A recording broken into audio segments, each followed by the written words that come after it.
Qatar is ready to play host to soccer teams and spectators from around the world. But some, like Qatari doctor Nas Mohammed, feel their home country has no place for them. The owner of a primary care private medical practice in San Francisco, Mohammed is a gay man who only recently came out.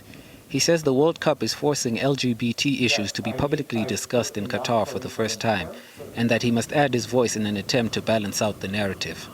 This year, as the conversation has been building up around the World Cup and different human rights issues, including LGBT rights, it became apparent that this is now the first time ever like LGBT issues in Qatar are being discussed. And they were disproportionately skewed towards PR and marketing for the World Cup. And that narrative, being the only narrative out, I thought was going to be very consequential on the LGBT community there that are not safe, that need to get out.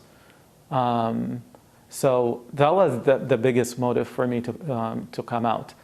Homosexuality is illegal in Qatar, and some soccer stars have raised concerns about the rights of fans, especially LGBTQIA+ individuals and women traveling for the tournament. Rights groups say Qatari laws discriminate against these groups, with a report from Human Rights Watch accusing Qatari authorities of arbitrarily arresting and abusing LGBT Qataris as recently as last month. FIFA earlier assured all traveling spectators that their rights and safety were not at risk. Let me repeat it clearly. Everyone will be welcomed to the tournament, regardless of their origin, background, religion, gender, sexual orientation, or nationality. Qatar's emir says the country is open to all. We will not stop anybody from coming, visiting, and enjoying the football. But I want also everybody to come and understand, enjoy also the culture, to see different cultures as well. We all live in one planet, but each of us have different cultures. We welcome everybody, but also we expect and we want people to respect our culture. Dr. Nas Mohammed says the statements are vague and insincere, as he feels they are not directed at Qataris themselves. See, what does that mean? What does that actually mean, right? To me,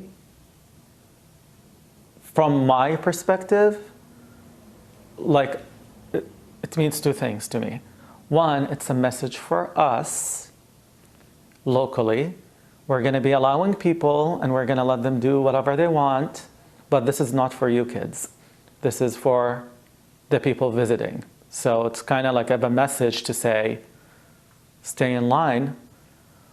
But then that vague qualifier, right, is such, so when you say LGBT fans are welcome, to me, it's very different from saying LGBT fans will be safe, okay?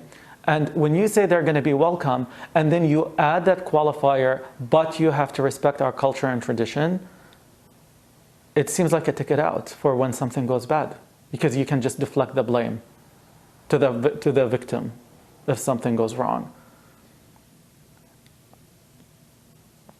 And I agree, there are many different cultures and traditions. Abuse and exploitation don't belong in any of them.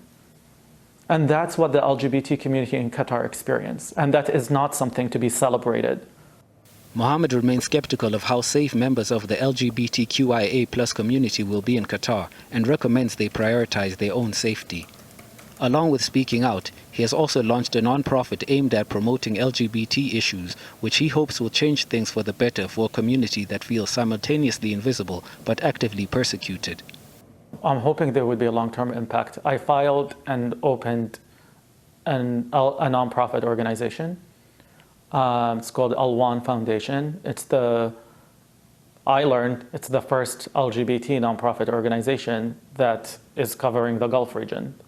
There are none right now. So that's what I was saying. There is this massive void there that needs to be filled. And an organization like this can really do a lot of work. It can help the people that are there continue to take asylum and continue providing support to them. Qatari authorities say the country has a track record of all that travel to it being safe, and that hate speech or discrimination against any group is not tolerated. With kickoff set for November 20th, others like Dr. Nas Mohammed hope discussions prompted by the event will be a meaningful step towards their goal of living freely.